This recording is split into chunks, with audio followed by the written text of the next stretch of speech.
नमस्कार दोस्तों, स्वागत है आपका आपके अपने YouTube चैनल पर। आज के इस वीडियो में हम मैट्रिसेस में आगे करेंगे। तो देखिए, आज हम जो इस वीडियो में कवर करेंगे वो टॉपिक मैंने लिख रखे हैं। तो देखिए, यहाँ पर अपना फर्स्ट जो टॉपिक रहेगा वो अपना inverse of A square matrix का रहेगा कि आपके पास अगर कोई भी स्क्वायर मैट्रिक्स गिवन होगी तो उसका इन्वर्स हम कैसे निकालते हैं, उसकी प्रॉपर्टीज करेंगे और फिर इससे बेस्ड यहाँ पर हम क्वेश्चंस करेंगे। ठीक है, इसके बाद जो है वो हम यहाँ पर मैट्रिसेस के टाइप्स करेंगे, जैसे कि ऑर्थोगोनल मैट्रिक्स क्या होता है, पीरियोडिक मैट्रिक्स क्या होता है, आइडेम्पोटेंट मैट्रिक्स क्या होता है, इनवॉल्यूटरी मैट्रिक्स क्या होता है और नीलपोटेंट मैट्रिक्स क्या होता है।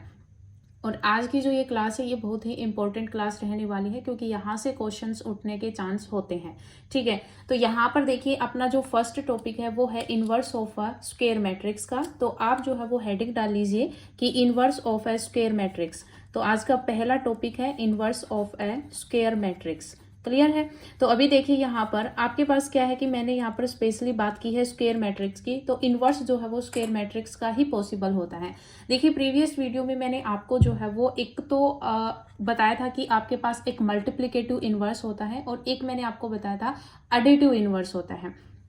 ठीक है, तो अगर आपको क्वेश्चन में मेंशन ना कर रखा हो कि आपका एडिटिव इनवर्स है या फिर मल्टीप्लिकेटिव इनवर्स है तो वहां पर आप मल्टीप्लिकेटिव इनवर्स ही लेके चलेंगे। ठीक है, तो यहाँ पर बेसिकली जो बात हो रही है वो आपकी मल्टीप्लिकेटिव इनवर्स की ही बात हो रही है। ठीक है, किसकी? मल्टीप्लिकेटिव इनवर्स की। और अगर क्वेश्चन में एडिटिव इनवर्स नहीं दे रखा तो आप क्या लेके चलोगे कि ये मल्टीप्लिकेटिव इनवर्स है। ठीक है, तो ये चीज आपको याद रखनी है। अब देखिए यहाँ पर क्या है कि मान लीजिए यहाँ पर मैं एक मैट्रिक्स लेती हूँ, ए मैट्रिक्स। इस ए मैट्रिक्स की जब मैं किसी दूसरी मैट्रिक्स के साथ मल्टीप्लाई करती हूँ तो आंसर में आइडेंटिटी आ जाता है। ठीक है, आंसर में क्या आता है? आइडेंटिटी आता है।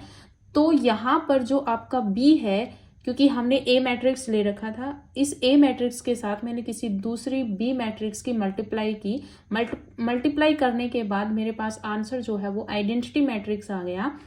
या फिर अगर हम ऐसे करें कि बी डॉट ए करें, यानी कि बी मैट्रिक्स हमने ली, उसकी मल्टीप्लिकेशन अगर हम ए के साथ करते हैं तो ये जो है वो आपको आइडेंटिटी आंसर दे रहा है। कहने का मतलब क्या है कि पहला हमने ए डॉट बी लिया, आइडेंटिटी आ गया, तो बी जो है ये आपका क्या कहलाएगा? बी इज इनवर्स ऑफ ए। तो बी जो है वो क्या हो जाएगा? इनवर्स हो जाएगा ए का। और क्योंकि मल्टीप्लाई कर रहे हैं तो मल्टीप्लिकेटिव इनवर्स हो जाएगा। क्लियर? अभी देखिए यहाँ पर ए जो है ए के साथ बी मल्टीप्लाई हो रहा है, तो बी जो है वो ए के साथ मल्टीप्लाई होकर इस ए को आइडेंटिटी बना रहा है। तो इसका मतलब क्या है कि अगर हम बी डॉट ए कर दें, यानी कि ये जो ए है वो भी बी को आइडेंटिटी बना सकता है। यानी कि रिवर्स में ऑर्डर जो है वो आपका यहाँ पर आप लिख सकते हो। तो एक तरफ से ये आपके पास, हम जैसे ग्रुप थ्योरी में हम आपको पढ़ा रहे हैं कि बी ए डॉट बी जो है वो बी डॉट ए के इक्वल होता है, तो ये आपकी कम्यूटेटिव प्रॉपर्टी होती है। उसी तरह हमने इनवर्स भी आपको पढ़ाया है कि इनवर्स क्या होता है। तो ये चीज जो है वो आपको नोट करनी कि A dot B is equals to identity होगा या बी डॉट ए जो है वो आपका आइडेंटिटी होगा।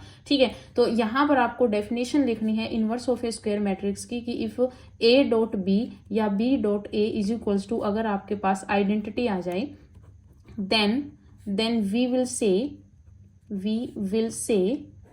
ए and B are inverse of each other. तो ये दोनों जो है वो क्या हो जाएंगे? इनवर्स हो जाएंगे एक दूसरे के। ठीक है, तो इसका मतलब मैंने आपको अभी समझाया कि अगर ए मल्टीप्लाई होकर बी के साथ आइडेंटिटी बनता है तो इसका मतलब क्या? बी जो है वो ए के साथ मल्टीप्लाई होकर भी आइडेंटिटी ही बनेगा। तो ये जो है वो एक दूसरे के क्या हो जाएंगे? इनवर्स हो जाएंगे। क्लियर? अब देखिए यहाँ पर क्या है कि A dot B equals to B dot A is equals to identity. तो यहाँ पर जो ये आइडेंटिटी बन रहा है इसके दो स्पेशल केस रहेंगे। फर्स्ट तो यही, क्योंकि यहाँ पर इनवर्स आपका स्क्वायर मैट्रिक्स में पॉसिबल होता है, तो A and B are square matrix. First तो ये चीज आपकी यहाँ पर रहेगी कि दोनों ही क्या रहेंगे? दोनों ही आपके स्क्वायर मैट्रिक्स रहेंगे। क्लियर? सेकंड ये चीज रहेगी कि अगर आपके पास ए का डिटर्मिनेट एंड बी का डिटर्मिनेट दोनों ही क्या होने चाहिए? डज नॉट इक्वल्स टू 0 होने चाहिए, तभी आपके पास ये जो प्रॉपर्टी है वो होल्ड हो सकती है। ठीक है, कहने का मतलब क्या है कि a dot B is equals to B dot A equals to identity आपकी दो ही कंडीशंस में आ सकती है। फर्स्टली तो ये कि दोनों ही स्क्वायर मैट्रिक्स होने चाहिए, सेकंड दोनों के ही डिटर्मिनेंट जो है वो आपका डज नॉट इक्वल्स टू 0 होना चाहिए। ठीक है, यानी कि नॉन सिंगुलर होना चाहिए, क्योंकि आपके पास ऐसी कोई भी अनदर मैट्रिक्स जिसका डिटर्मिनेंट जो है वो अगर 0 आ रहा है तो वो कभी भी आपको आइडेंटिटी मैट्रिक्स आंसर में नहीं दे सकता। ठीक है, तो ये फर्स्ट कंडीशन होती है कि दोनों के ही जो डिटर्मिनेंट है वो डज नॉट इक्वल्स टू 0 होने चाहिए। ठीक है, आप देखिए यहाँ पर जैसे हमने a dot B is equals to identity लिखा है, तो इस b को हमने एक अनदर नोटेशन यहाँ पर दे दी कि a dot A inverse is equals to A inverse a करो, तो ये आपके पास क्या आएगा, आइडेंटिटी आएगा। इसका मतलब क्या है कि ये जो है वो आपकी एक प्रॉपर्टी बन जाती है कि a की मल्टीप्लीकेशन अगर आप a इनवर्स के साथ करते हो तो आपको आइडेंटिटी मैट्रिक्स यहाँ पर आंसर में मिलेगा। ठीक है, तो यही प्रॉपर्टी के a डॉट बी, यहाँ पर b जो है वो क्या है, a का इनवर्स है, इसी तरह a जो है वो b का इनवर्स है। b को हमने एक नोटेशन दे दिया a इनवर्स का इस टाइप से, तो ये चीज आपको याद रखनी है। जहां पर a जो है ये आपका a is a non singular square matrix है। ठीक है, नॉन सिंगुलर मैट्रिक्स है, नॉन सिंगुलर मैट्रिक्स, तो ये जो है वो आपको याद रखना है कि नॉन सिंगुलर मैट्रिक्स है। क्लियर। अब देखिए यहाँ पर अगर हमने यहाँ पर ये प्रॉपर्टी ली कि a का इनवर्स जो है वो आइडेंटिटी मैट्रिक्स आता है, तो अगर मैं यहाँ पर प्री मल्टीप्लाई कर दूं दोनों side, pre multiply both side, अगर मैं दोनों साइड प्री मल्टीप्लाई कर दूं एडज्वाइंट ऑफ ए से, हमने पीछे एडज्वाइंट पढ़ा है पिछली वीडियो में, तो प्री मल्टीप्लाई अगर हम कर दे एडज्वाइंट ऑफ ए के साथ, तो देखिए यहाँ पर एडज्वाइंट ऑफ ए इनटू आपके पास ए इनवर्स है इज इक्वल्स टू यहाँ पर हो जाएगा adjoint of A into identity. दोनों साइड हमने एडज्वाइंट ऑफ ए से मल्टीप्लाई कर दिया। अब देखिए आपको पता है ये जो है वो हमने पढ़ी थी प्रॉपर्टी कि a dot adjoint of a जो होता है ये आपके पास a का डिटर्मिनेट आइडेंटिटी n के इक्वल होता है। ठीक है, a into adjoint of a किसके इक्वल पढ़ाया था, a का डिटर्मिनेट इंटू आई एन होता है। तो आई एन आप, क्योंकि एन क्या होता है, एन ऑर्डर होता है, जिस भी ऑर्डर का गिवन होता है, तो ये जरूरी नहीं, तो ये इनटू में आइडेंटिटी के इक्वल होता है, और इनटू में ये ए इनवर्स है इज इक्वल्स टू में एडज्वाइंट ऑफ ए की मल्टीप्लाई अगर आप आइडेंटिटी के साथ करते हो तो वो adjoint of A he answer आएगा। ठीक है, इसी तरह यहाँ पर ए का डिटर्मिनेट ए इनवर्स का मल्टीप्लाई अगर आइडेंटिटी के साथ करोगे तो ए इनवर्स ही आएगा एडज्वाइंट ऑफ ए। ठीक है, अब देखिए यहाँ पर ए का डिटर्मिनेट मल्टीप्लाई में है, उस साइड जाकर डिवाइड में हो जाएगा, तो ए इनवर्स क्या आ जाएगा, एडज्वाइंट ऑफ ए अपॉन में ए का डिटर्मिनेट। और ये जो फॉर्मूला है वो मैंने आपको प्रीवियस वीडियो में ये बता भी दिया था कि जो ए का इनवर्स होता है वो एडज्वाइंट ऑफ ए अपॉन में ए का डिटर्मिनेट होता है, और ए का डिटर्मिनेट जो है वो डज नॉट इक्वल्स टू 0 होता है। क्यों, क्योंकि अगर ये 0 आ गया तो यहाँ पर इनवर्स जो है वो आपका डिफाइंड ही नहीं होगा। ठीक है, तो ये चीज आपको अच्छे से याद रखनी है। तो ये जो था ये आपका फर्स्ट टॉपिक था inverse of A square matrix की, स्क्वायर मैट्रिक्स का इनवर्स क्या होता है। तो आपको एक मल्टीप्लिकेटिव इनवर्स होता है और एक आपका एडिटिव इनवर्स होता है। तो यहाँ पर आपके बात जो होती है वो मल्टीप्लिकेटिव इनवर्स की ही बात होती है।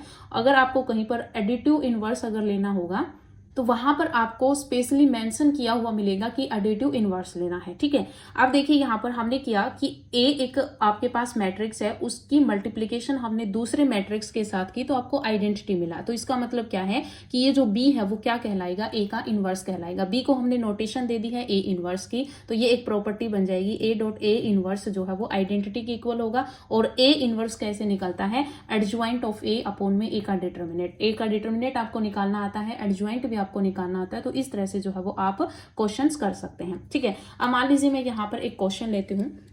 क्वेश्चन क्या है, क्वेश्चन ये है कि मान लीजिए ए आपके पास एक 2x2 ऑर्डर का मैट्रिक्स है, 1 2 3 और -2। ठीक है, हमें यहाँ पर फाइंड करना है ए इनवर्स। मैं आपको ए इनवर्स फाइंड करना बता रही हूँ। तो देखिए मैंने आपको जो प्रीवियस वीडियो जब करवाई थी उसमें मैंने लास्ट में दो ऑर्डर का जब आपका एक मैट्रिक्स आपको गिवन होगा तो उसका मैंने आपको एडज्वाइंट निकालना बताया था, क्योंकि ए इनवर्स का फॉर्मूला क्या होता है, एडज्वाइंट ऑफ ए अपॉन में ए का डिटर्मिनेट। ठीक है, तो पहले आप ए का डिटर्मिनेट ही निकाल लो। तो ए का डिटर्मिनेट जब हम निकालेंगे तो -2 -6 यानी कि -8 आ जाएगा। फिर हमें क्या निकालना है, एडज्वाइंट ऑफ ए। तो एडजॉइंट ऑफ ए निकालना मैंने आपको बताया था, सीधा डायरेक्ट हम कैसे निकालते हैं। जो आपके पास जो प्रिंसिपल डायगोनल होता है उसको तो हमें क्या करना होता है, इंटरचेंज करना होता है। तो -2 और यहाँ पर 1 आ जाएगा, और जो आपका ऑफ डायगोनल होता है उनके सामने माइनस का साइन लगाकर सेम वैल्यू जो है वो लिखनी होती है। तो ये आपका एडजॉइंट आ जाता है। ठीक है, अब आपके पास ए इनवर्स का फॉर्मूला क्या होता है, एडजॉइंट ऑफ ए अपॉन में ए का डिटर्मिनेट, यही आपके पास फॉर्मूला होता है। तो ए का डिटर्मिनेट क्या है, -1 अपॉन में 8 हो जाएगा, क्योंकि -8 है तो अपॉन में है तो ये -1 अपॉन 8 हो जाएगा। और ए का एडजॉइंट ऑफ ए हम यहाँ पर लिख देंगे -2 -3 और 1। ठीक है, अब यहाँ पर जो है वो आप अंदर मल्टीप्लाई करोगे तो ये वैल्यू आ जाएगी। कैसे कि -1/8 को अंदर लेके जाओगे तो ये आपका माइनस माइनस तो कैंसिल हो जाएगा, 1/4 आ जाएगा। यहाँ पर जो है वो माइनस माइनस कैंसिल हो जाएगा, 2/4 आ जाएगा। और यहाँ पर जो है वो माइनस माइनस कैंसिल हो जाएगा, 3/8 आ जाएगा। और ये 1/4 ही आएगा, और ये 1/8 आ जाएगा। क्लियर। तो इस तरह से जो है माइनस भी है तो -1/8 आ जाएगा। ठीक है, तो यानी कि -1/2 को जो है वो अंदर हमने यहाँ पर मल्टीप्लाई कर दिया। तो मल्टीप्लाई जब हमने किया तो ये आपके पास आंसर आ जाएंगे। क्लियर। तो इस तरह से जो है वो आपको क्वेश्चन करने हैं। अब ये तो आपकी 2/2 ऑर्डर का मैट्रिक्स था। अगर आपको 3/3 ऑर्डर का मैट्रिक्स लेने तो आप कैसे करोगे वो देखिए। तो देखिए यहाँ पर आपको नेक्स्ट जो क्वेश्चन है वो ये है कि आपको 3/3 ऑर्डर का अगर मैट्रिक्स दे दे, तो मैंने ए मैट्रिक्स लिया है और इसका ऑर्डर है 1 0 0, फिर है 2 1 1 1 1 2। ठीक है, तो ये हमारे पास एक मैट्रिक्स है और हमें यहाँ पर ए इनवर्स फाइंड करना है। फाइंड ए इनवर्स फाइंड करके बताना है। तो देखिए इसका सॉल्यूशन कैसे होगा। सबसे पहले तो हम यहाँ पर ए का डिटर्मिनेट निकालेंगे। तो ए का डिटर्मिनेट निकालो, तो देखो ये दो वैल्यू तो 0 है, तो ए का डिटर्मिनेट हम सिर्फ इसी को एक्सपेंड करेंगे। तो इसको एक्सपेंड करेंगे तो आपके पास 1 को एक्सपेंड करेंगे तो 2 - 1 आएगा, यानी कि आपके पास 1 आ जाएगा। यानी कि ए के डिटर्मिनेट की वैल्यू जो है वो आपके पास 1 आ जाएगी। क्लियर। अब देखिए यहाँ पर हम निकालेंगे एडजॉइंट ऑफ ए। तो एडजॉइंट ऑफ ए जो यहाँ पर निकलेगा वो आपके पास पहले C11 निकालेंगे, फिर C12 निकालेंगे, फिर C13 निकालेंगे। तो सबका हम क्या करेंगे, पहले हम एडजॉइंट कोफैक्टर निकालेंगे। कोफैक्टर निकालने के बाद हम उनका क्या करेंगे, हम उनका ट्रांसपोज करेंगे तो वो एडजॉइंट ऑफ ए आएगा। ठीक है, तो मैं यहाँ पर आपको अलग से बता देती हूँ। पहले हम यहाँ पर क्या कर रहे हैं, कोफैक्टर ऑफ मैट्रिक्स ए। तो मैट्रिक्स ए के हम पहले क्या निकालेंगे, कोफैक्टर निकालेंगे। तो कोफैक्टर आप हम कैसे डिनोट करते हैं, कोफैक्टर को हम C11 C12 C13, फिर C21 C22 C23, फिर C31। ये मैंने आपको प्रीवियस वीडियो में बहुत अच्छे से समझा रखा है कि कोफैक्टर कैसे निकलते हैं। ठीक है, और बाकी आपको आते भी होंगे, क्योंकि ये आपका एक मैट्रिक्स का जो चैप्टर है जब हम 12th में होते थे उस टाइम बहुत ही आसान चैप्टर हमें लगता था, और सबको ये आता होता है अगर जिसके पास मैथ होता है। ठीक है, तो यहाँ पर कोफैक्टर आपको अच्छे से आते होंगे, फिर भी मैंने आपको प्रीवियस वीडियो में भी बताया था, यहाँ पर भी आपको बता दूंगी।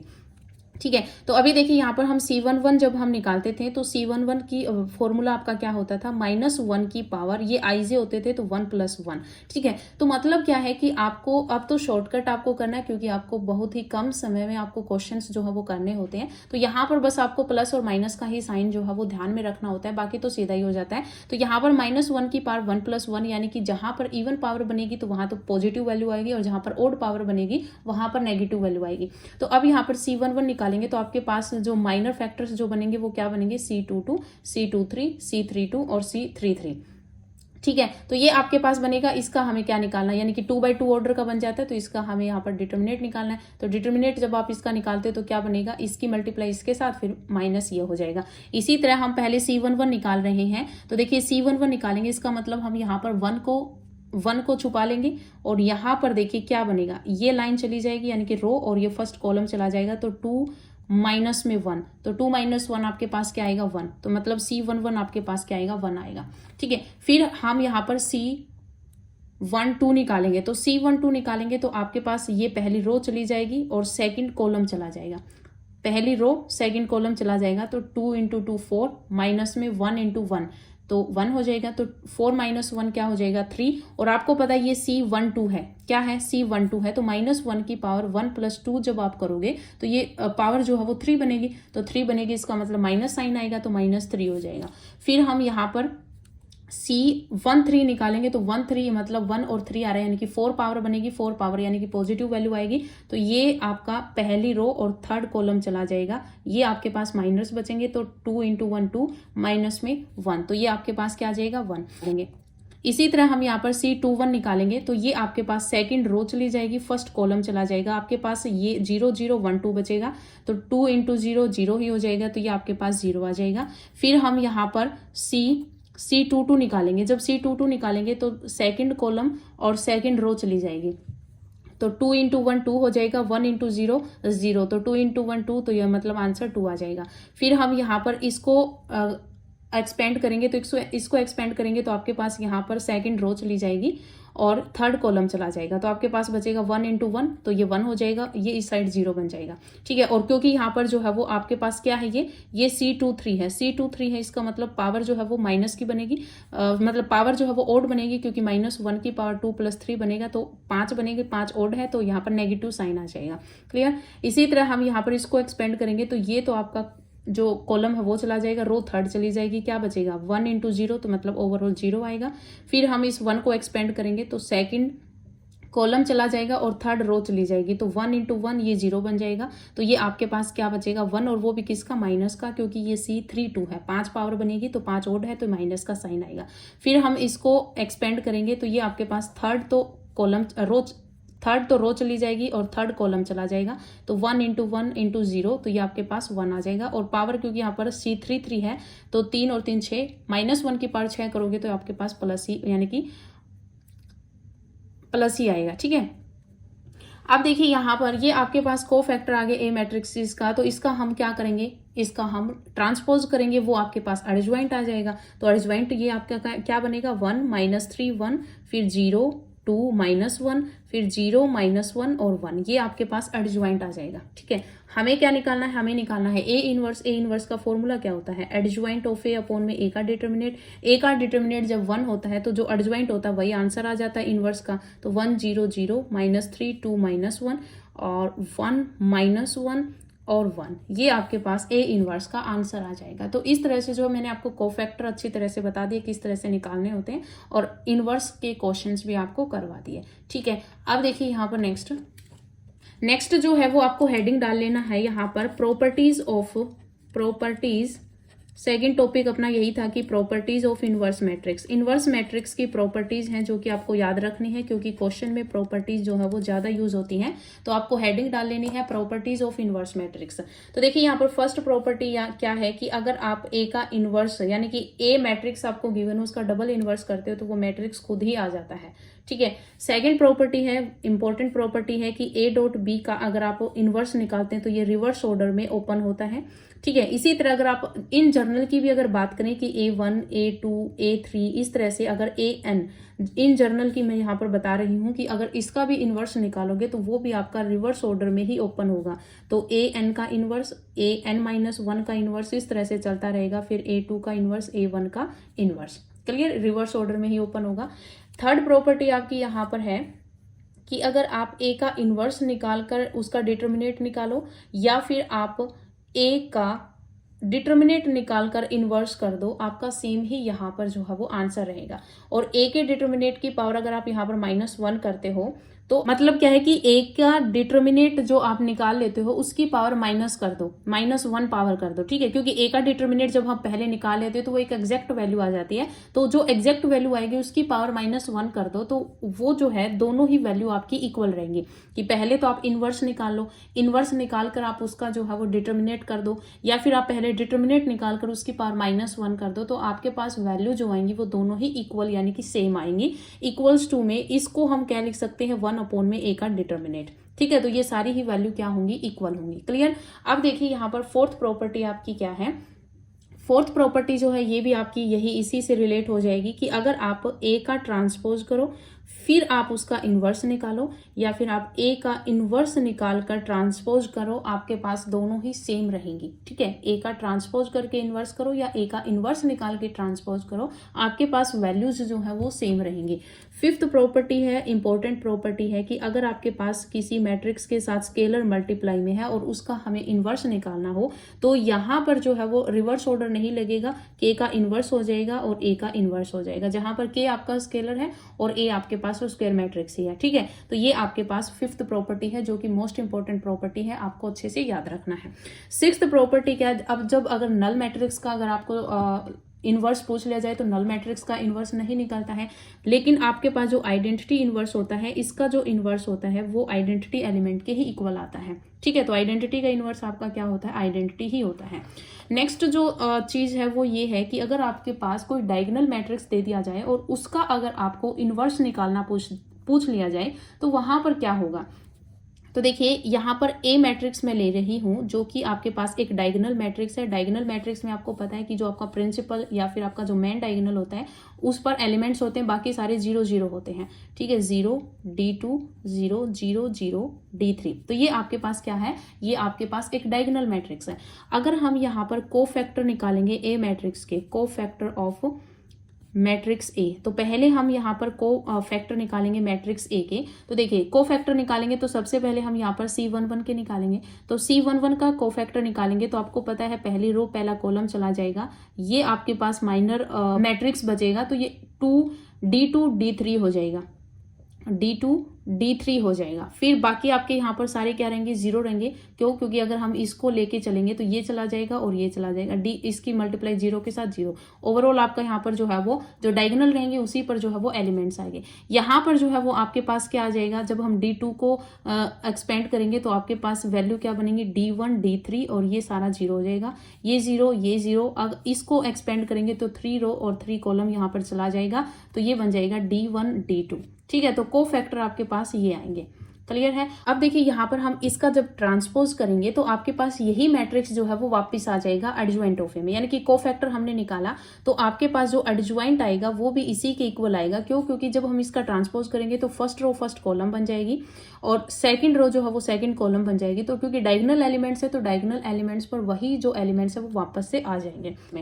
डायगोनल मैट्रिक्स में जो आपका एडज्वाइंट होता है वो आपका को फैक्टर के ही इक्वल होता है। ठीक है, अब देखिए यहाँ पर अगर हम इस ए मैट्रिक्स का ट्रांसपोज ए मैट्रिक्स का डिटर्मिनेंट निकालें, ठीक है, तो यहाँ पर ए का डिटर्मिनेंट निकालो। तो जब आप डिटर्मिनेंट निकालोगे तो D1 को जब आप एक्सपेंड करोगे, D1 को जब एक्सपेंड करोगे तो आपके पास क्या आएगा, D2 इंटू डी। D1 को हमने एक्सपेंड किया तो पहला रो और पहला कॉलम चला गया, इन दोनों की मल्टीप्लाई D2 D3 हो जाएगी। और 0 माइनस में करेंगे क्योंकि माइनस में 0 इस तरह से खुलेगा, तो 0 माइनस करोगे तो ये आपके पास यही आ जाएगा D2 D3। फिर D1 के साथ मल्टीप्लाई करोगे तो ये आ जाएगा, तो D1 into D2 into D3 ये आपके पास ए का डिटर्मिनेंट आ जाएगा। क्लियर। अब आपको ए इनवर्स निकालना, तो ए इनवर्स का फॉर्मूला क्या होता है, एडज्वाइंट ऑफ ए अपॉन में ए का डिटर्मिनेंट। क्लियर। अब देखिए यहाँ पर ए के डिटर्मिनेट क्या है आपका, D1 D2 D3। इससे आप यहाँ पर मल्टीप्लाई करो, सॉरी डिवाइड करो, क्योंकि आपके पास क्या एडज्वाइंट ऑफ ए को ए के डिटर्मिनेट के साथ क्या करना है, डिवाइड करना है। तो यहाँ पर जब आप D2 D3 को D1 D2 D3 के साथ मल्टीप्लाई करोगे तो D2 और D3 से तो ये कैंसिल आउट हो जाएंगे, अपॉन में 1 अपॉन D1 बचेगा।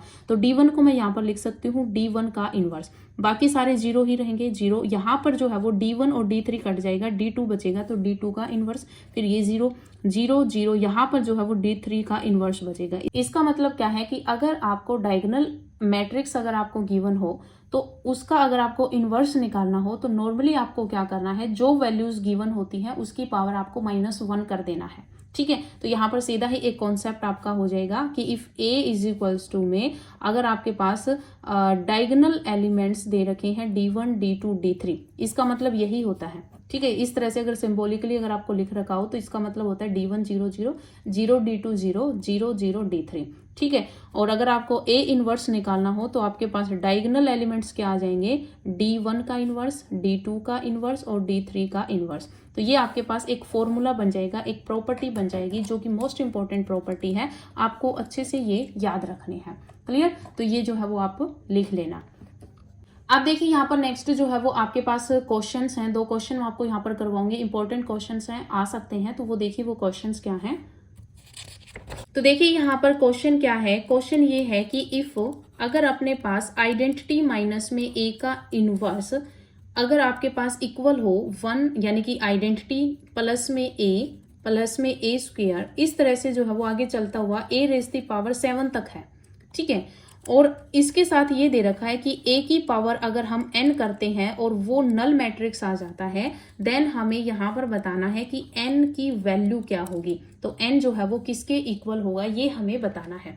तो देखिए आप इसका सॉल्यूशन किस तरह से करेंगे। अब आपको पता है, आपको क्या गिवन है क्वेश्चन में कि आइडेंटिटी माइनस में a मैट्रिक्स जब आप करते हो उसका इनवर्स जो है वो इक्वल है आइडेंटिटी प्लस ए स्क्वायर, इस तरह से जो है वो आगे चलता हुआ ए रेज़ दी पावर 7 तक जा रहा है। ठीक है, अब देखिए ये तो आपको गिवन है। अगर मैं यहाँ पर प्री मल्टीप्लाई कर दूं दोनों side, pre multiply by identity minus में ए।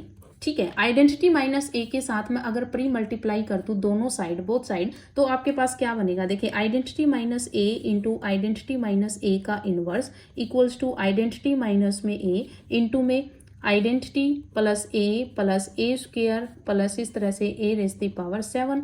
ठीक है, अब देखिए आपको पता है ये मैंने आइडेंटिटी माइनस ए के साथ ही प्री मल्टीप्लाई क्यों किया? क्योंकि आपको पता है ये प्रॉपर्टी हमने पढ़ी थी, ए डॉट ए इनवर्स जो है वो आइडेंटिटी के इक्वल होता है। तो यहाँ पर ये ए का काम कर रहा है आइडेंटिटी माइनस ए, और इसका इनवर्स इसी एलिमेंट के साथ है, तो इसका मतलब ये जो है वो आपकी LHS में आइडेंटिटी बन जाएगा। इक्वल्स टू में यहाँ पर हम डिस्ट्रीब्यूट करेंगे पहले आइडेंटिटी एलिमेंट्स की, जब हम इन पूरे के साथ मल्टीप्लाई करेंगे तो ये आपके पास क्या बन जाएगा? आइडेंटिटी प्लस में ए स्क्वायर प्लस में ये सारा आपका A7 तक जाएगा, तो इसके साथ मल्टीप्लाई हो जाएगी। फिर माइनस में, माइनस का साइन, फिर ए की मल्टीप्लाई इस सब के साथ करेंगे, तो ए की मल्टीप्लाई आइडेंटिटी के साथ करोगे तो ए आ जाएगा। फिर माइनस का ए के साथ करोगे तो A dot A identity square आ जाएगा, और क्योंकि माइनस हमने पहले बार ले लिया तो प्लस का ए स्क्वायर बन जाएगा। फिर माइनस ए की ए स्क्वायर के साथ करोगे तो प्लस में ए की क्यूब बन जाएगा। इस तरह से जो है वो आगे चलता रहेगा, और जब ए की वैल्यू जो है वो A7 के साथ करोगे तो ए की पावर 8 बन जाएगा। क्लियर है? अब देखिए यहाँ पर क्योंकि माइनस का साइन है, माइनस अंदर जाएगा तो ये सारे क्या बनेंगे? माइनस के बनेंगे।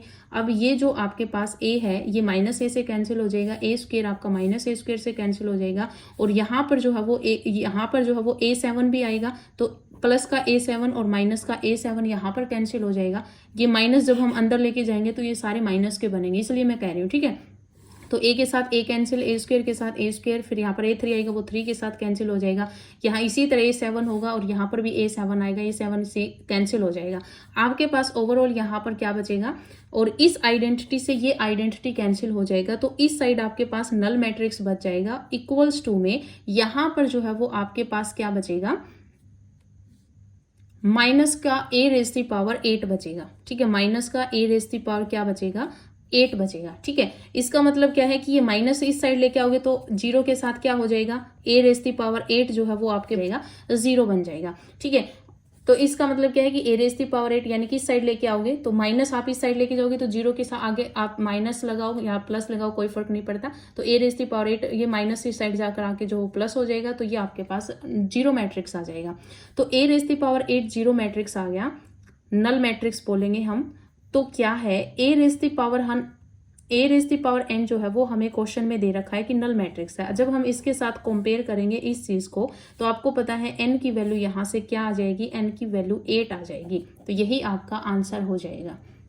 क्लियर है? अब देखिए यहाँ पर एक चीज और आपको यहाँ पर याद रखनी है कि ए रेज़ दी पावर 8 करने पर नल मैट्रिक्स आ रहा है। इसका मतलब क्या है कि अगर आप ए रेज़ दी पावर 9 करोगे तो वो भी नल मैट्रिक्स ही आएगा। ठीक है, लेकिन अगर बाई चांस ऐसे हो कि ऑप्शन में आपको 8 ना दे रखा हो, आपको 9 ऑप्शन में दे रखा हो, तो ये जो 9 है वो आपका आंसर हो जाएगा। लेकिन ये चीज आपको याद रखनी कि एग्जैक्ट आपका 100% जो आंसर रहेगा वो 8 ही रहेगा, क्योंकि ए रेज़ दी पावर 8 करने पर जो है वो आपका क्या आ रहा है? नल मैट्रिक्स आ रहा है। उसके बाद जितना भी आप करोगे, पावर जितनी भी करोगे, सारे ही आपके क्या आएंगे? नल मैट्रिक्स ही आएंगे। ठीक है, क्योंकि इसके साथ एक ही मल्टीप्लाई करोगे तो एक ही अगर आप नल के साथ मल्टीप्लाई करोगे तो वो नल ही बनाएगा, तो इसका मतलब इसकी जितनी भी बढ़ती पावर जाएंगी वो सारा ही नल आएगा। क्लियर? अब देखिए यहाँ पर नेक्स्ट क्वेश्चन। तो देखिए यहाँ पर नेक्स्ट क्वेश्चन क्या है कि आपके पास दो मैट्रिक्स आपको गिवन है ए एंड बी, और साथ में ये कंडीशन भी दे रखी है कि 2 into A raise the power 9 और बी इनवर्स। ये वैल्यू निकालने के बाद उसका डिटर्मिनेंट जब हम करते हैं वो वैल्यू आपके पास -2 है। देन हमें यहाँ पर वैल्यू बतानी है अल्फा की, कि अल्फा की पॉसिबल रियल वैल्यू क्या हो सकती है। ठीक है, तो देखिए हमें क्वेश्चन में क्या गिवन है? क्वेश्चन में आपको जो कंडीशन गिवन है कि determinant of 2 into A raise the power 9 B inverse जो है वो आपका -2 के इक्वल है। अब डिटर्मिनेट का मतलब क्या है? ये जो DET लिख के आपको यहाँ पर डिनोट कर दिया, या फिर ये इस तरह से डिनोट कर सकते 2 into A raise the power 9 B का इनवर्स का डिटर्मिनेट। आप इस तरह से भी जो है वो इसको डिनोट कर सकते हो, इक्वल्स टू -2। अब ये चीज मैंने आपको बता रखी कि अगर आपके पास यहाँ पर लिख के बता रही हूँ कि k इंटू ए है, उसका डिटर्मिनेट अगर आपको दे रखा है तो इस k को डिटर्मिनेट से बाहर निकालने के लिए k की पावर n हो जाती है, जहां पर ये n जो होता है वो आपका ऑर्डर होता है मैट्रिक्स का, और मैट्रिक्स आपको यहाँ पर कितने ऑर्डर की दे रखी है, 2x2 ऑर्डर की दे रखी है। ठीक है, तो ये आपके पास फॉर्मूला होता है। तो यहाँ पर 2 की पावर बाहर जो है वो आपके पास क्या आएगी, 2 की पावर 2 बाहर आएगा। क्लियर है। फिर आपके पास a के डिटर्मिनेट की पावर, यहाँ पर देखिए a रेज़ दी पावर 9 उसका डिटर्मिनेट करो या फिर a का डिटर्मिनेट की पावर 9 करो, ये आपके पास दोनों ही इक्वल होंगी। ये भी प्रॉपर्टी हमने पढ़ रखी है। ठीक है, क्योंकि हमने ये पढ़ा था कि a raise the power n का डिटर्मिनेट करो या a का डिटर्मिनेट करके पावर n करो, ये आपके पास दोनों ही क्या होते हैं, इक्वल होते हैं। तो ये प्रॉपर्टी हमने पढ़ी थी। तो यहाँ पर a का डिटर्मिनेट, क्योंकि डिटर्मिनेट सबका अलग अलग खुलेगा, तो 2 का डिटर्मिनेट होगा a raise the power n का डिटर्मिनेट होगा, इसी तरह b इनवर्स का भी डिटर्मिनेट होगा। तो जब हम 2 को डिटर्मिनेट से बाहर निकालेंगे तो 2 की पावर ऑर्डर n आ जाएगा। तो ऑर्डर n यहाँ पर 2x2 ऑर्डर का मैट्रिक्स है तो 2 आ जाएगा।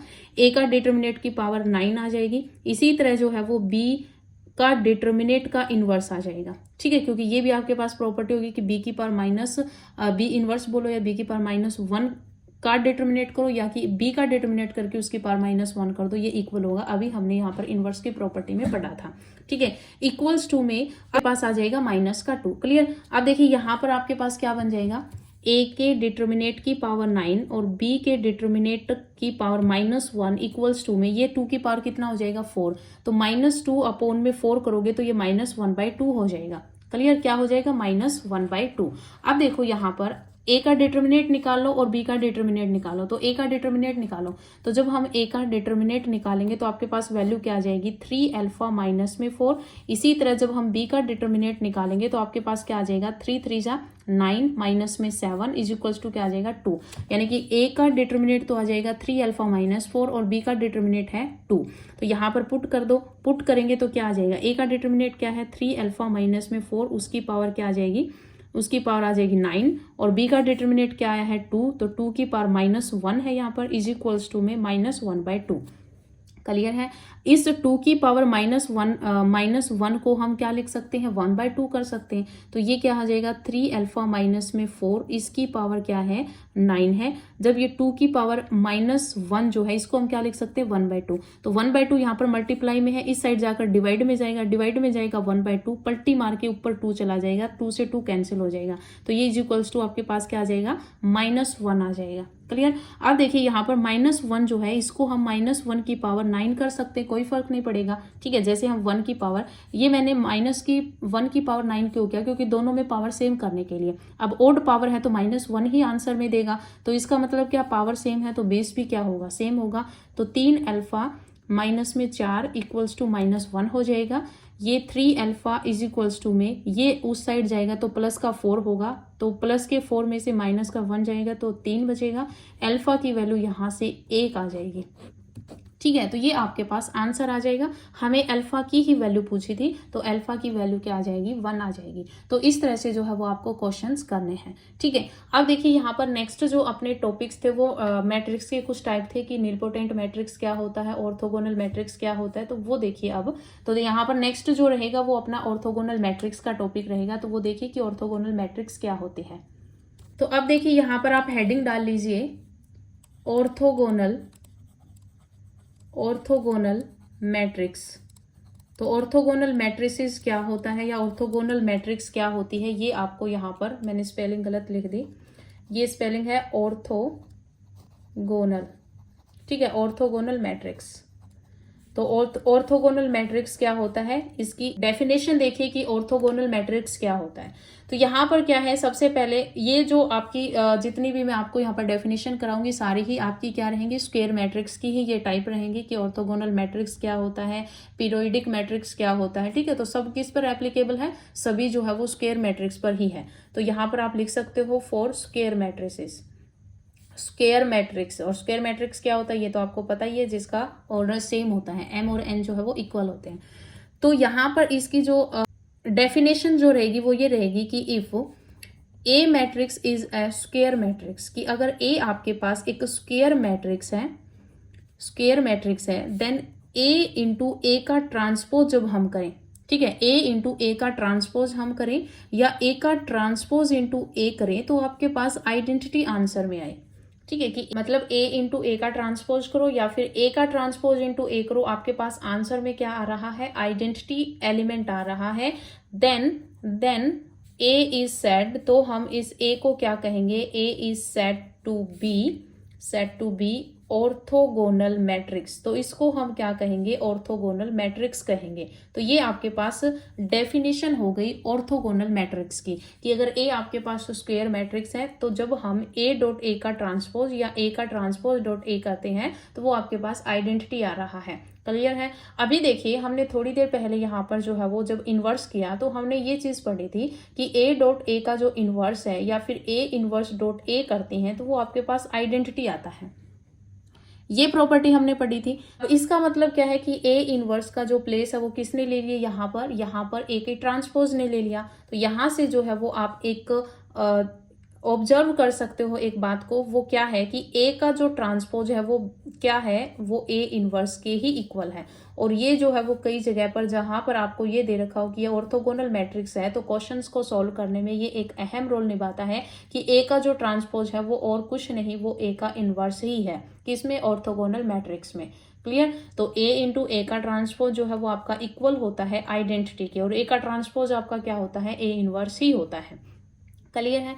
अब अगर हम बात करें डिटर्मिनेट की, ठीक है, ऑर्थोगोनल मैट्रिक्स अगर आपको दे रखा हो, ऑर्थोगोनल मैट्रिक्स है, सीधा एक वन लाइनर क्वेश्चन भी पूछ लिया जाता है कि A is a orthogonal matrix then its determinant is, तो इसका डिटर्मिनेट क्या होगा। तो आपको सीधे ही वन लाइनर में ये क्वेश्चंस याद ही कर लेने हैं कि जो डिटर्मिनेट होता है ना आपका ऑर्थोगोनल मैट्रिक्स का, जैसे यहाँ पर मैंने लिया ए इंटू ए का ट्रांसपोज, ए इंटू ए का ट्रांसपोज जो है वो किसके इक्वल होता है, आइडेंटिटी के इक्वल होता है। हम अगर दोनों साइड डिटर्मिनेट ले लें तो ये आपके पास क्या होगा, ए का डिटर्मिनेट इंटू ए इनवर्स का डिटर्मिनेट इज इक्वल्स टू, आपको पता है आइडेंटिटी का जो डिटर्मिनेट होता है उसकी वैल्यू 1 होती है। ए का डिटर्मिनेट और ए ट्रांसपोज, ये ट्रांसपोज इनवर्स नहीं है, ए के ट्रांसपोज का जो डिटर्मिनेट होता है, ए के ट्रांसपोज का हमने जब ट्रांसपोज किया था वहां पर मैंने आपको बताया था कि ए के ट्रांसपोज का डिटर्मिनेट जो होता है और ए का जो डिटर्मिनेट होता है वो आपके दोनों ही इक्वल होते हैं। तो ए का डिटर्मिनेट की इक्वल आ जाएगा, इक्वल्स टू में 1। ये क्या बन गया, ये आपके पास ए के डिटर्मिनेट की पावर 2 बन गया, इज इक्वल्स टू में 1। इसका मतलब क्या है, ए के डिटर्मिनेट इज इक्वल्स टू आपके पास क्या आ जाएगा, +-1। कहने का मतलब क्या है कि अगर हम डिटर्मिनेट की बात करते हैं तो आपको ये चीज नोट कर लेनी है कि determinate of any orthogonal matrix, कि अगर आपके पास कोई भी ऑर्थोगोनल मैट्रिक्स अगर आपको गिवन है, will be, orthogonal matrix will be either, या तो उसका जो डिटर्मिनेट होगा वो -1 होगा और 1। तो ये आपको सीधा ही वन लाइनर में याद कर लेना है कि अगर आपके पास ऑर्थोगोनल मैट्रिक्स गिवन है तो उसके जो डिटर्मिनेट जो होंगे ऑर्थोगोनल मैट्रिक्स के, या तो 1 होगा या फिर -1 होगा, और ये मैंने आपको प्रूफ करके भी बता दिया। क्लियर है। अब यहाँ पर नेक्स्ट जो है वो आपको हेडिंग डाल लेनी है, और वो है आपके पास है पीरियोडिक मैट्रिक्स। तो अब आपको यहाँ पर ये समझना है कि पीरियोडिक मैट्रिक्स क्या होता है।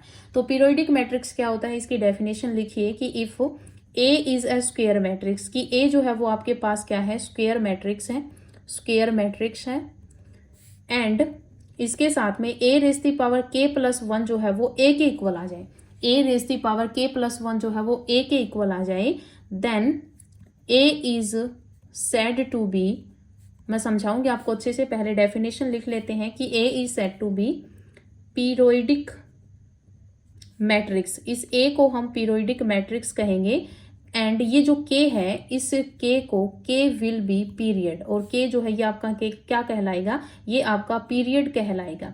और इसके साथ कंडीशन क्या है कि ये जो k है ना, k ये आपका हमेशा ही ग्रेटर इक्वल्स टू 1 ही होता है, और k जो है वो आपका नेचुरल नंबर में बिलोंग करता है, क्योंकि अगर आप किसी भी मैट्रिक्स की पावर करते हो तो वो आपके पास नेचुरल नंबर ही होती है, क्योंकि अगर नेगेटिव में चला जाएगा तो वो आपका क्या होगा, वो डिफाइंड ही नहीं होगा। नेचुरल नंबर के अलावा अगर आपके पास रियल नंबर्स होंगे तो वो आपका डिफाइंड ही नहीं होता, ऐसी क्वांटिटी डिफाइन नहीं होती, ये मैंने आपको बता रखा है। ठीक है। तो यहाँ पर मैंने क्या बताया कि ए अगर आपके पास कोई स्क्वायर मैट्रिक्स है, तो मान लीजिए ए इक्वल्स टू में ए है, यानी कि ए की पावर 1 किया तो आपके पास ए आएगा। ठीक है, ऑब्वियस है। हमने जब a की स्क्वायर की यानी कि a की पावर 2 की तो मान लीजिए आपके पास b वैल्यू आ गई। a की पावर जब हमने 3 की तो यहाँ पर मान लीजिए कोई c वैल्यू आ गई। a की पावर 4 जब हमने किया तो मान लीजिए आपके पास यहाँ पर d कोई वैल्यू आ गई। a की पावर 5 करने पर आपके पास वापस a आ गया। क्या आ गया? वापस a आ गया। इसका मतलब जब हमने a की पावर 1 की उसके बाद यहाँ पर जो है वो 5 करने पर फिर से जो है वो a आ गया। इसका मतलब ये क्या है? एक पीरियोडिक मैट्रिक्स है, यानी कि यहाँ पर पीरियड जो है वो आपका काउंट होने लगा कि कुछ पीरियड्स के बाद सेम वैल्यू जो है वो रिपीट होने लगी, तो वो आपका पीरियोडिक मैट्रिक्स होता है। ठीक है, अब देखिए यहाँ पर अब सेम कैसे होगा? अगर a की पावर 6 करेंगे तो यहाँ पर a इंटू करेंगे दोनों साइड, तो a इंटू ए की पावर 5 a की पावर 6 हो जाएगा। a इंटू ए स्क्वायर किसकी इक्वल है? b के इक्वल है। इसी तरह 7 करेंगे तो a इंटू यहाँ पर स्क्वायर करोगे तो 7 बन जाएगा, और यहाँ पर a डॉट ए स्क्वायर करो a क्यूब बनेगा, a क्यूब की वैल्यू c आ जाएगी। इसी तरह a8 की वैल्यू जो d आ जाएगी। फिर यहाँ पर जैसे आप a9 करोगे तो वापिस आपका a आ जाएगा। ठीक है, तो इसका मतलब क्या है कि यहाँ पर जो है वो पीरियड यानी कि कुछ पीरियड्स के बाद जो है वो वैल्यूज रिपीट हो रही हैं, तो वो आपका पीरियोडिक मैट्रिक्स होता है। देन मैंने यहाँ पर ये बताया है कि k जो है वो आपका पीरियड होता है, तो कितने पीरियड्स के बाद ये रिपीट हो रहा है? तो a की पावर k प्लस 1। इसका मतलब क्या है कि a की पावर यहाँ पर देखिए 4 जमा 1 किया तो वो आपके पास a आ रहा है, क्योंकि यहाँ पर a की पावर 5 जो है वो a आ रहा है। इसका मतलब a की पावर, इसको k प्लस 1 की फॉर्म में आप कैसे लिख सकते हो? 4 plus 1 is equals to a। इसका मतलब 4 जो है ये आपका पीरियड है इस पीरियोडिक टेबल का। तो आपसे क्वेश्चन में पीरियड भी पूछ लिया जाता है, तो इसका जो पीरियड है वो आपका 4 है। क्लियर है? तो ए आपके पास स्क्वायर मैट्रिक्स होगा। तो ये डेफिनेशन होती है पीरियोडिक मैट्रिक्स की कि A raise the power k plus 1 जब हम करते हैं तो वो a के ही इक्वल आता है। Then A is said to be period matrix. तो इस a को हम पीरियड मैट्रिक्स बोलेंगे, और जो ये k होता है इसको हम पीरियड बोलते हैं। ठीक है, और जो ये पावर होती है k, ये k हमेशा ही 1 से बड़ी होगी। ठीक है, 1 के इक्वल होगी। फर्स्टली तो ये हो सकता है कि a की पावर 1 हमने किया, a आ गया, फिर a की पावर 2 किया, जैसे यहाँ पर a की पावर 2 अगर वापस ही a आ रहा है, इसका मतलब a 1 प्लस 1 जो है वो a आ रहा है, तो मतलब एक ही पीरियड बना। ठीक है, यानी कि a का स्क्वायर करने पर ही a आ रहा है। तो यहाँ पर जो है वो क्या आया? k जो है वो आपका 1 आया। तो k जो है वो 1 हो सकता है और 1 से बड़ा हो सकता है। ठीक है, छोटा नहीं हो सकता। ये आपका एक केस बन जाएगा कि ये आपको याद रखना है पीरियोडिक मैट्रिक्स में, तो k जो है वो ग्रेटर इक्वल टू 1 होता है। और k वो नेचुरल भी होगा, क्योंकि अगर नेगेटिव वैल्यू या फिर आपके पास कोई और रैशनल वैल्यू तो है यहाँ पर आपकी एप्लीकेबल नहीं होंगी। ठीक है, तो ये आपकी पीरियोडिक मैट्रिक्स की डेफिनेशन हो गई। अब हम अगर बात करें इसके डिटर्मिनेंट की, तो पीरियोडिक मैट्रिक्स का डिटर्मिनेंट क्या होता है ये चीज भी आपको नोट करनी है। तो ये आपको नेक्स्ट पेज पर करवा देती हूँ। तो देखिए, मैंने आपको पीरियोडिक मैट्रिक्स जो है उसकी डेफिनेशन क्या बताई कि a raise the power k plus 1 जब a के इक्वल आ जाता है तो आपका a पीरियोडिक मैट्रिक्स कहलाता है, और k जो है वो पीरियड कहलाता है उस मैट्रिक्स a के लिए। तो अगर मैं दोनों साइड डिटर्मिनेंट ले लूँ तो a की पावर k प्लस 1 का डिटर्मिनेंट इज इक्वल्स टू में a का डिटर्मिनेंट। अब a का डिटर्मिनेंट मैं अगर इस साइड लेके आऊंगी तो a raise the power k plus 1 का डिटर्मिनेंट माइनस में a का डिटर्मिनेंट इज इक्वल्स टू में क्या हो जाएगा? आपके पास 0 हो जाएगा, या फिर आप इस मैट्रिक्स की बात है तो ये नल मैट्रिक्स हो जाएगा। क्लियर है? तो यहाँ पर 0 लेके चलते हैं। अब देखिए यहाँ पर क्या है कि a की पावर k प्लस 1 का डिटर्मिनेट करो या फिर a के डिटर्मिनेट की पावर k प्लस 1 कर लो, इक्वल ही आएंगे दोनों, इज इक्वल्स टू में 0। दोनों से मैंने a का डिटर्मिनेट कॉमन ले लिया, तो a का डिटर्मिनेट जब कॉमन लूंगी तो यहाँ पर ये जो है a का डिटर्मिनेट की पावर k प्लस 1, इसको हम लिख सकते हैं कि डिटर्मिनेट की पावर k इंटू a का डिटर्मिनेट। बेस से में पावर ऐड हो जाएगी तो k प्लस 1 ही बनेगा। तो a का डिटर्मिनेट मैंने कॉमन ले लिया, तो यहाँ पर बचेगा a के डिटर्मिनेट की पावर k माइनस में 1 इक्वल्स टू में 0। अब देखिए यहाँ पर दो कंडीशन बनेगी कि a का डिटर्मिनेट जो है वो 0 के इक्वल होगा। फर्स्ट तो ये हो जाएगा। सेकंड ये बनेगा कि a raise the power k जो है, यानी कि a डिटर्मिनेट की पावर k इक्वल्स टू 1 हो जाएगा। ठीक है, या तो ये 0 होगा या फिर ये 0 होगा। तो ये 0 होगा तो यह a के डिटर्मिनेट की पावर k जो है वो 1 हो जाएगी। तो यहाँ पर a का डिटर्मिनेट जो है वो दो कंडीशंस को सेटिस्फाई करेगा। फर्स्ट तो ये कि a का डिटर्मिनेट जो है वो आपका इक्वल होगा 1 के इफ k इज ओड, कि k जो है वो आपके पास क्या हो? ओड हो। यहाँ पर k की वैल्यू ओड होगी तो आपके पास 1 होगा। ठीक है, और अगर आपके पास k ए के डिटर्मिनेट की वैल्यू जो है वो -1 होगी इफ के इज इवन। यहाँ पर के जो है वो क्या होगा, इवन होगा। तो आपको याद रखना है कि ए का डिटर्मिनेट जो होगा, इसका मतलब क्या है कि इससे हम क्या कंक्लूजन निकाल सकते हैं कि जो आपके पास डिटर्मिनेट वैल्यू होती है पीरियोडिक मैट्रिक्स की, वैल्यू ऑफ पीरियोडिक मैट्रिक्स की, जो पीरियोडिक मैट्रिक्स जो होता है उसका जो डिटर्मिनेट वैल्यू जो होती है विल बी, वो आपके पास 0 होती है। ए का डिटर्मिनेट इक्वल्स टू हमने 0 प्रूफ किया है, 1 होती है और -1 होती है। तो ये 3 वैल्यू आपकी पीरियोडिक मैट्रिक्स में होती है। क्लियर है? तो determinate value of periodic matrices will be 0, 1 and -1। Clear? तो ये आपको अच्छे से याद रखना है।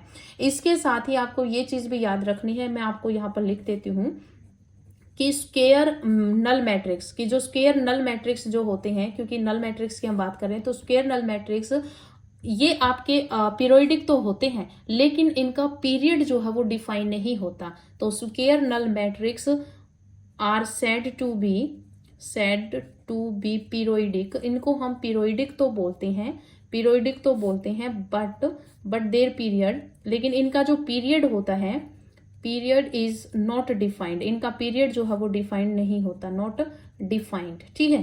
तो ये आपको अच्छे से याद रखना है। अब देखिए यहाँ पर अगर मैं आपको पीरियोडिक मैट्रिक्स का अगर आपको एक एग्जांपल दूं तो देखिए यहाँ पर मान लीजिए ए मैट्रिक्स आपको गिवन है। वो मैट्रिक्स क्या है, 2 -3 -5 -1 वो 4 5। ये मैंने याद ही कर रखी, तो आप भी याद कर लीजिए कि ये पीरियोडिक का ही क्या है, एग्जाम्पल है। तो 2 -3 -5 -1 4 5 1 -3 और -4, ये जो मैट्रिक्स है ये आपकी एक पीरियोडिक मैट्रिक्स है। आप a इंटू ए करके देख लेना। ठीक है? सेम हम यहाँ पर a इंटू ए करेंगे तो क्या होगा, a स्क्वेयर। तो जब हम इसका a स्क्वेयर करते हैं तो यही जो है वो आपके पास वापिस आ जाएगा। क्या आ जाएगा? वापिस आ जाएगा। तो ये चीज जो है वो आपको अच्छे से याद करनी है कि पीरियोडिक मैट्रिक्स क्या होता है कि किसी एक पर्टिकुलर पावर पर जो है वो आपका सेम मैट्रिक्स आना स्टार्ट हो जाए। ठीक है? तो यहाँ पर a का स्क्वायर जब हमने किया तो वो a के ही इक्वल आ गया यहाँ पे। ठीक है? इसका मतलब पीरियड ऑफ द मैट्रिक्स यहाँ पर क्या होगा, इसका जो पीरियड होगा वो आपका क्या होगा, 1 होगा, क्योंकि हमने यहाँ पर a की पावर 2 की तो a आ गया। इसका मतलब a की पावर k+1 यानी कि 1 + 1 = a आ गया। इसका मतलब आपकी डेफिनेशन क्या थी कि a⁻k + 1 a होना चाहिए। तो k की वैल्यू आपके पास क्या आ जाएगी, 1 आ जाएगी। तो यहाँ पर पीरियड क्या बन जाएगा, 1 बन जाएगा और a मैट्रिक्स जो है ये आपकी पीरियोडिक मैट्रिक्स बन जाएगी। ठीक है? तो हमने 2 मैट्रिक्स यहाँ पर पढ़ी है। फर्स्ट हमने ऑर्थोगोनल मैट्रिक्स पढ़ी है, सेकंड हमने यहाँ पर जो है वो पीरियोडिक मैट्रिक्स पढ़ी है। अब नेक्स्ट मैट्रिक्स देखिए, और नेक्स्ट मैट्रिक्स का नाम है आपका आइडेम्पोटेंट मैट्रिक्स। यहाँ पर जो है वो आपको हेडिंग डाल लेनी है, आइडेम्पोटेंट मैट्रिक्स। Idempotent matrix. तो आइडेम्पोटेंट मैट्रिक्स क्या होता है ये भी आपको अच्छे से याद रखना है। और आइडेम्पोटेंट मैट्रिक्स जो होता है इसको कहा जाता है आइडेंटिकल पोटेंशियल। ठीक है? ये चीज आपको याद रखनी है। अब देखिए आइडेम्पोटेंट मैट्रिक्स जो होता है इसकी डेफिनेशन क्या होती है ये आपको याद रखनी है। वो क्या है कि if A is a square matrix, कि ए जो है वो आपके पास क्या है, स्क्वायर मैट्रिक्स है। ठीक है? A is a square matrix and इसके साथ क्या है कि A square is equals to A आ जाए। ठीक है? कि ए स्क्वायर इक्वल्स टू क्या आ जाए, ए आ जाए। Then A is said to be, इस ए को हम क्या कहेंगे, आइडेम्पोटेंट मैट्रिक्स कहेंगे। ठीक है? क्या हो जाएगा, ये आपका आइडेम्पोटेंट मैट्रिक्स हो जाएगा। क्लियर है? यहाँ पर डेफिनेशन क्या है कि ए आपके पास एक स्क्वायर मैट्रिक्स है, देन ए स्क्वायर की वैल्यू अगर ए के ही इक्वल आ जाए, जैसे मैंने इससे पहले जो एग्जांपल लिया उसमें ए स्क्वायर ही ए के इक्वल आ गया था, तो वो आपका एक आइडेम्पोटेंट मैट्रिक्स का भी क्या एग्जांपल बन जाता है। ठीक है? तो अभी देखिए यहाँ पर क्या है कि आइडेम्पोटेंट मैट्रिक्स जो है, अगर हम इसके डिटर्मिनेट की अगर हम बात करें तो यहाँ पर हम बात करते हैं इसके डिटर्मिनेट की। तो डिटर्मिनेट क्या होगा आपके किसी भी आइडेम्पोटेंट मैट्रिक्स का, तो determinate value of the idempotent matrix, क्योंकि मैंने आपको डेफिनेशन क्या बताई कि ए का स्क्वायर जो है वो ए के इक्वल होता है। तो दोनों साइड में अगर यहाँ पर डिटर्मिनेट ले लूं तो आपके पास क्या बनेगा, आपका ए स्क्वायर का डिटर्मिनेट करो या ए के डिटर्मिनेट की पावर 2 करो, आपके पास दोनों ही क्या रहेंगी, इक्वल रहेंगी। ये जो वैल्यू वो उस साइड जाएगी तो आपके पास क्या बनेगा, ए के डिटर्मिनेट का स्क्वायर माइनस में ए का डिटर्मिनेट इज इक्वल्स टू में 0। ए का डिटर्मिनेट मैं अगर यहाँ पर कॉमन ले लूँ तो क्या बनेगा, ए का डिटर्मिनेट माइनस में 1 इक्वल्स टू में 0। तो यहाँ से क्या आ जाएगा, ए का डिटर्मिनेट 0 होगा या फिर ए का डिटर्मिनेट जो है वो आपका 1 के इक्वल होगा, क्योंकि ए का डिटर्मिनेंट -1 0 लेंगे तो आपके पास ए का डिटर्मिनेंट किसके इक्वल आ जाएगा, 1 आ जाएगा। तो डिटर्मिनेंट ऑफ आइडेम्पोटेंट मैट्रिक्स, ये आप वर्डिंग लिख सकते हो कि determinants of idempotent matrix will be either, या तो वो क्या होगा, 0 होगा और 1, या तो 0 होगा या 1 होगा। तो डिटर्मिनेंट ऑफ आइडेम्पोटेंट मैट्रिक्स क्या होगा, या तो 0 होगा या फिर 1 होगा। क्लियर है। एक चीज आपको याद रखनी है कि अगर आपके पास आइडेम्पोटेंट मैट्रिक्स है, कि अगर आपके पास कोई भी आइडेम्पोटेंट मैट्रिक्स है तो उसमें जो आपका ए जो होता है उसका जो डिटर्मिनेंट होता है वो हमेशा ही सिंगुलर होता है। क्या होता है, सिंगुलर होता है। इसमें जो सिंगुलर का मतलब क्या है कि ए का डिटर्मिनेंट जो है वो इक्वल्स टू 0 आएगा, ठीक है। लेकिन अगर if A is a non singular matrix, A is a non singular matrix, तो अगर आपके पास ए जो है वो नॉन सिंगुलर आइडेम्पोटेंट मैट्रिक्स है, आइडेम्पोटेंट मैट्रिक्स, तो A is a non singular idempotent matrix, then जैसे हमारे पास डेफिनेशन थी कि A square is equals to A होगा, तो अगर मैं यहां पर ए इनवर्स कर दूं, दोनों साइड में प्री मल्टीप्लाई कर दूं, तो ए स्क्वायर को मैं ए डॉट ए लिख सकती हूँ, इक्वल्स टू में ए इनवर्स डॉट ए, ठीक है। अब देखिए ये जो है कि आपके पास क्या बन जाएगा, identity into A is equals to में ए इनवर्स इंटू ए, ये भी क्या बन जाएगा, आइडेंटिटी। कहने का मतलब ए की मल्टीप्लाई अगर आप आइडेंटिटी के साथ करोगे तो ए ही आ जाएगा, तो ए जो है वो आपका किसके इक्वल आ जाएगा, आइडेंटिटी के इक्वल आ जाएगा। तो कहने का मतलब क्या है कि अगर ए आपके पास नॉन सिंगुलर आइडेम्पोटेंट मैट्रिक्स है तो वहां पर जो है वो आपका ए जो है वो उस आइडेंटिटी के ही इक्वल आ जाएगा, ठीक है। तो आइडेंटिटी के इक्वल आ गया, इसका मतलब क्या है कि आपके पास अगर A non singular idempotent matrix है, नॉन सिंगुलर का मतलब आपको पता है कि ए का determinant does not equals to क्या होना चाहिए, 0, तो वहां पर आपका ए जो है वो आइडेंटिटी ही होगा, ए जो है वो क्या होगा, आइडेंटिटी ही होगा। अदरवाइज आपका ये क्या होगा, ए का जो डिटर्मिनेंट जो होगा वो आपका 0 के इक्वल होगा। Clear.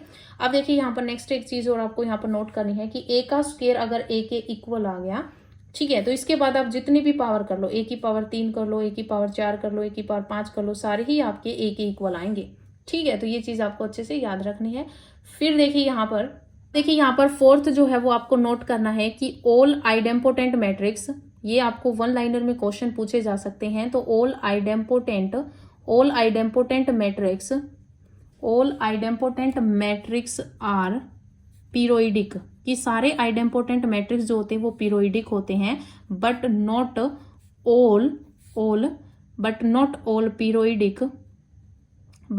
All periodic matrix are idempotent. Clear है कि आपके पास जितने भी आइडेम्पोटेंट मैट्रिक्स होते हैं वो क्या होते हैं, पीरियोडिक होते हैं, लेकिन जो पीरियोडिक हो वो जरूरी नहीं कि आइडेम्पोटेंट मैट्रिक्स ही हो, ठीक है। और यहाँ पर फिफ्थ आपको नोट याद रखना है कि जो पीरियड होता है आइडेम्पोटेंट मैट्रिक्स का, ठीक है, अगर ये जितने भी आपके पास आइडेम्पोटेंट मैट्रिक्स होते हैं वो क्या बताया मैंने कि पीरियोडिक होते हैं, तो वहां पर जो पीरियड होगा, ठीक है, अगर ये पीरियोडिक है तो पीरियड क्या होगा इनका, तो पीरियड जो होता है आइडेम्पोटेंट मैट्रिक्स का वो क्या होता है, 1 होता है, ठीक है। 1 क्यों होता है, क्योंकि ए स्क्वायर ही ए के इक्वल आ जाता है, तो मतलब ए के की वैल्यू यहाँ पर 1 + 1 इज इक्वल्स टू में ए हो जाएगा, तो मतलब ए जो है यानी कि 1 जो है वो आपका क्या बन जाएगा, पीरियड बन जाएगा। क्लियर। तो ये आपको अच्छे से याद रखना है। अब देखिए यहाँ पर नेक्स्ट जो है मैट्रिक्स वो क्या है, जो मैट्रिक्स है उसकी आपको हेडिंग डाल लेनी है, और इस मैट्रिक्स का नाम है इनवॉल्यूटरी मैट्रिक्स, ठीक है। क्या है, इनवॉल्यूटरी मैट्रिक्स। तो इनवॉल्यूटरी मैट्रिक्स क्या होता है, इसकी डेफिनेशन आपको यहाँ पर अच्छे से करनी है। तो देखिए इनवॉल्यूटरी मैट्रिक्स क्या होता है, इसकी डेफिनेशन लिखिए आप सबसे पहले। तो वही सेम कि A is a square matrix, की ए इज ए स्क्वायर मैट्रिक्स, कि if A is a square matrix then A is said to be involutory matrix, कि हम इस ए स्क्वायर मैट्रिक्स को इनवॉल्यूटरी मैट्रिक्स बोलेंगे इफ ए का स्क्वायर करने पर अगर अपने पास आइडेंटिटी आ जाए, ठीक है। ए का स्क्वायर जब हम करें अगर अपने पास आइडेंटिटी आ जाए तो हम उसको क्या बोलेंगे कि ये अपना इनवॉल्यूटरी मैट्रिक्स है। क्लियर। अब बात करें इसके डिटर्मिनेंट की, ठीक है, किसकी बात करें, डिटर्मिनेट की, क्योंकि हमने सभी मैट्रिक्स के डिटर्मिनेट यहाँ पर देखे हैं कि क्या होते हैं। तो अगर आपके पास इनवॉल्यूटरी मैट्रिक्स है तो देखिए यहाँ पर डेफिनेशन के अकॉर्डिंग ए स्क्वायर किसके इक्वल होगा, आइडेंटिटी के इक्वल होगा। अगर मैं यहाँ पर दोनों साइड डिटर्मिनेट लेती हूँ तो आइडेंटिटी का डिटर्मिनेट होगा। इसका मतलब ए के स्क्वायर का डिटर्मिनेट करो या ए के डिटर्मिनेट की पावर 2 करो, कोई फर्क नहीं पड़ेगा, इक्वल्स टू में आइडेंटिटी मैट्रिक्स का डिटर्मिनेट की जो वैल्यू होती है वो 1 होती है। ठीक है, 1 क्यों होते हैं ये तो आपको पता ही होगा, क्योंकि आइडेंटिटी मैट्रिक्स क्या होता है, 1 0 0 0 1 0 0 0 1। तो आप इसका डिटर्मिनेट जब निकालोगे तो आपके पास क्या होगा, इसको एक्सपेंड करोगे तो ये आपके पास क्या बनेगा, 1 को एक्सपेंड करोगे तो 1 माइनस 0 बनेगा, तो आपके पास क्या आएगा, 1 ही तो आएगा। ठीक है, तो ए के डिटर्मिनेट की वैल्यू क्या, आइडेंटिटी के डिटर्मिनेट की वैल्यू क्या होती है, 1 होती है। अब देखिए यहाँ पर ए के डिटर्मिनेट का स्क्वायर आपके पास क्या आ जाएगा, 1 आ जाएगा। इसका मतलब ए का डिटर्मिनेट जो है वो साइड लेके जाओगे तो प्लस माइनस 1 हो जाएगा। तो determinate of involutory matrix is +1 और -1। तो ये चीज आपको अच्छे से याद रखनी है। ठीक है, और आपको पता है कि A square is equals to identity आ गया। ठीक है, A square is equals to क्या आ गया, आइडेंटिटी आ गया। तो यहां पर देखिए आप कितनी भी पावर करो, देखिए ए स्क्वेयर इज इक्वल्स टू आपके पास क्या आया है, आइडेंटिटी। तो ए स्क्वेयर इज इक्वल्स टू अगर आपके पास आइडेंटिटी है तो यहां पर आप ए की पावर 3 करो। तो ए की पावर जब आप 3 करोगे तो इसका मतलब क्या है, इसका मतलब है कि आपने ए की मल्टीप्लाई की है स्क्वेयर के साथ, तो यहां पर भी ए की मल्टीप्लाई होगी तो वो ए की इक्वल आ जाएगा। जब आप यहाँ पर ए स्क्वेयर की मल्टीप्लाई फिर ए के साथ करते हो तो ये आपके पास क्या बन जाएगी, यहाँ पर ए के साथ मल्टीप्लाई करो, ए की पावर 4 बनेगा, ए इंटू ए स्क्वेयर बनेगा, और ए स्क्वेयर किसके इक्वल होता है, आइडेंटिटी के इक्वल। फिर हम अब ए की पावर 4 आइडेंटिटी आ गई, इसकी मल्टीप्लाई अगर हम ए के साथ फिर करते हैं तो ए की पावर 5 इंटू ए आ जाएगा। कहने का मतलब क्या है, यहाँ पर ये चीज हम ऑब्जर्व कर सकते हैं कि जब हम ए की पावर ओड नंबर करते हैं, ए की पावर 3 फिर ए की पावर 5 फिर ए की पावर 7, यानी कि ओड नंबर्स अगर हम करते हैं तो ए रेज़ दी पावर 2 के +1 ओड नंबर होता है ये, तो इसकी जो वैल्यू आती है वो तो आपके पास ए के इक्वल आती है। और जब हम इवन नंबर्स पावर में करते हैं, ए की पावर 4, ए की पावर जब 6 बनेगी, ए की पावर जब 8 बनेगी, इस तरह से ए की पावर जब 2 के मल्टीपल में बनेगी, यानी कि इवन नंबर पावर जो है वो बनती है, तो आपके पास आइडेंटिटी जो है वो आंसर में आ रहा है। इसका मतलब यहाँ पर जो आपके पास इनवॉल्यूटरी जो मैट्रिक्स होती है, इसका अगर हम पीरियड की बात करें तो पीरियड ऑफ इनवॉल्यूटरी मैट्रिक्स, तो पीरियड ऑफ इनवॉल्यूटरी मैट्रिक्स क्या होगा, वो आपका 2 होगा। इफ अगर आपके पास ये कंडीशन साथ में कि जो आपके पास ए मैट्रिक्स है वो आइडेंटिटी मैट्रिक्स नहीं होना चाहिए। ठीक है, क्योंकि अगर आइडेंटिटी मैट्रिक्स होगा तो अगर A square is equals to identity है, ठीक है, और अगर ये खुद ही आइडेंटिटी होगा तो वहां पर जो है वो आपका पीरियड जो है वो डिफाइन नहीं होगा। तो पीरियड होगा जो आपका इनवॉल्यूटरी मैट्रिक्स का वो 2 होगा, बस ए जो है वो आपका खुद आइडेंटिटी नहीं होना चाहिए। ठीक है, तो ए का स्क्वायर जो है वो क्या होता है, आइडेंटिटी होता है। साथ में मैंने आपको बताया है कि इसका डिटर्मिनेट +1 और -1 होता है, और इसकी जब हम इवन पावर करते हैं तो आपके पास आइडेंटिटी मैट्रिक्स के इक्वल आता है, और ओड पावर करते हैं तो ए के इक्वल आता है। पीरियड बताया मैंने इनवॉल्यूटरी मैट्रिक्स का वो 2 होता है। क्यों, क्योंकि ए की पावर 2 करते हैं तो आइडेंटिटी आता है, फिर ए की पावर 3 करते हैं तो आपके पास ए आता है, फिर ए की पावर 4 करते हैं तो आइडेंटिटी आ रहा है। यानी कि आइडेंटिटी जो है वो फिर से यहाँ पर आ गया, किस पर आया है, ए की पावर 4 करने पर। लेकिन यहाँ पर ए की पावर 2 की तो आपके पास क्या है, आइडेंटिटी, ए की पावर 4 की तो आपके पास क्या रहा, आइडेंटिटी। तो मतलब 1 और 2, तो 2 पीरियड के बाद में जो है ये आपके पास वापस से रिपीट होना स्टार्ट हो गया। इसका मतलब ये क्या है, ये आपके पास पीरियड है। कितने पीरियड के बाद रिपीट हो रहा है, 2 पीरियड्स के बाद रिपीट हो रहा है। तो ये चीज आपको अच्छे से याद रखनी है। क्लियर। नेक्स्ट जो मैट्रिक्स है वो भी मैट्रिक्स इंपॉर्टेंट है। देखिए नेक्स्ट मैट्रिक्स क्या है, तो नेक्स्ट मैट्रिक्स के लिए आपको हेडिंग डाल लेना है नीलपोटेंट मैट्रिक्स। क्या है, नीलपोटेंट मैट्रिक्स। तो नीलपोटेंट मैट्रिक्स क्या होता है ये आपको याद रखना है।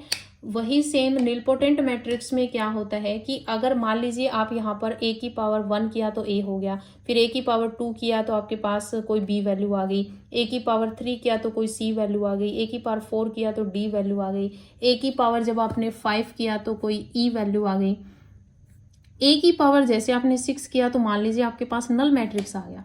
जैसे ही आपके पास नल मैट्रिक्स आएगा, उसके जितने भी आगे आप पावर करोगे सारी ही आपके पास क्या आएगी, नल मैट्रिक्स आएगी।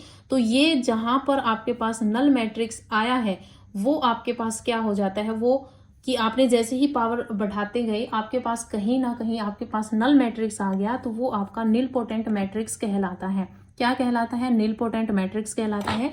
और ये जो आपका 6 है, जहां पर फर्स्टली जहां पर आपके पास जो है वो नल मैट्रिक्स आया है, वो आपका इंडेक्स कहलाता है। क्या कहलाता है, इंडेक्स कहलाता है। तो डेफिनेशन आप इसकी लिखिए कि square matrix A, square matrix A is said to be, square matrix A को हम क्या कहेंगे, निलपोटेंट मैट्रिक्स कहेंगे। क्या कहेंगे, निलपोटेंट मैट्रिक्स कहेंगे, nilpotent matrix, nilpotent matrix if A की पावर, मान लीजिए कोई पी वैल्यू करने पर आपके पास क्या आ जाएगा, नल मैट्रिक्स आ जाएगा।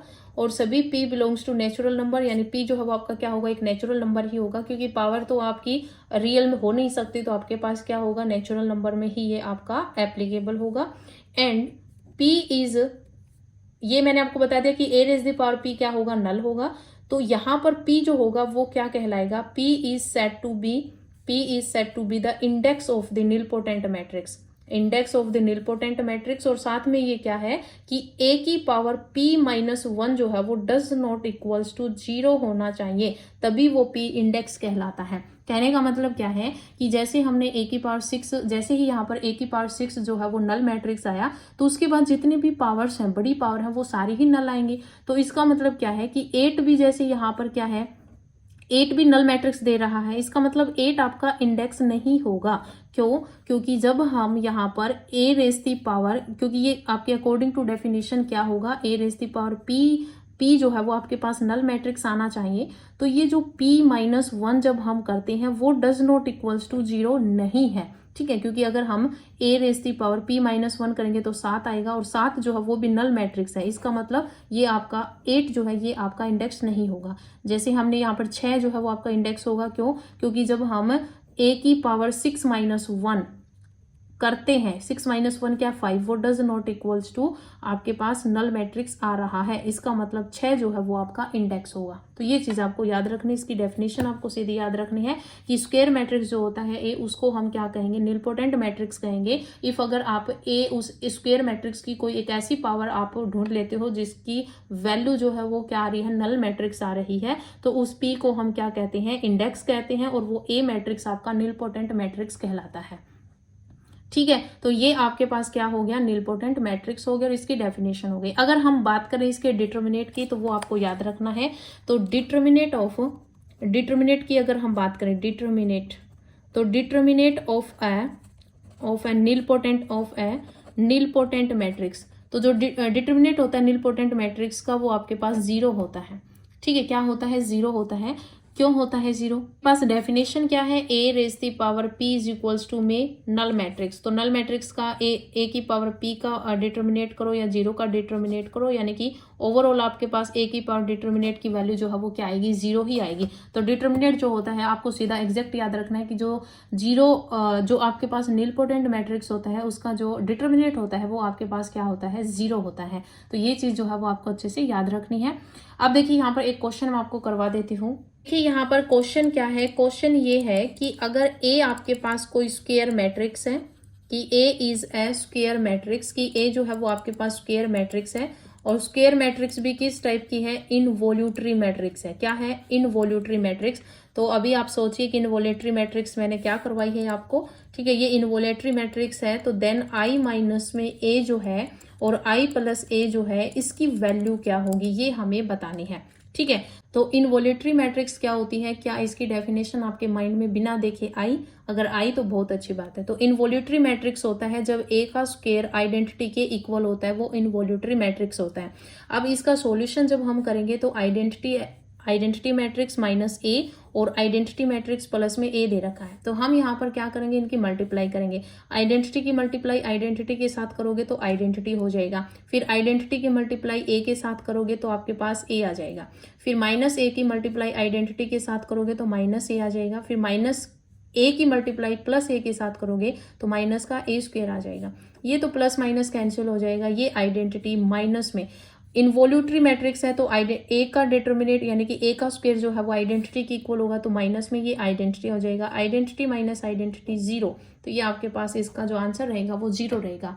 ठीक है, तो ये आपका क्वेश्चन था। इसी टाइप के जो क्वेश्चन है वो आपको अनदर जितनी भी मैट्रिक्स मैंने आपको करवाई है उन सभी में देखने को मिल सकते हैं। तो आज की जो वीडियो है ये बहुत ही इंपॉर्टेंट वीडियो है, क्योंकि यहाँ से आपने जितना भी किया है वो सारा ही आपका जो है वो ग्रुप थ्योरी में भी यूज होता है। तो आप जो है वो इसको अच्छे से करें, और उम्मीद है कि आपको वीडियो अच्छी लगी होगी। अगर वीडियो अच्छी लगी तो वीडियो को लाइक करें, शेयर करें और चैनल को सब्सक्राइब करना ना भूलें। तो आज की इस वीडियो में इतना ही, मिलते हैं नई वीडियो के साथ। धन्यवाद।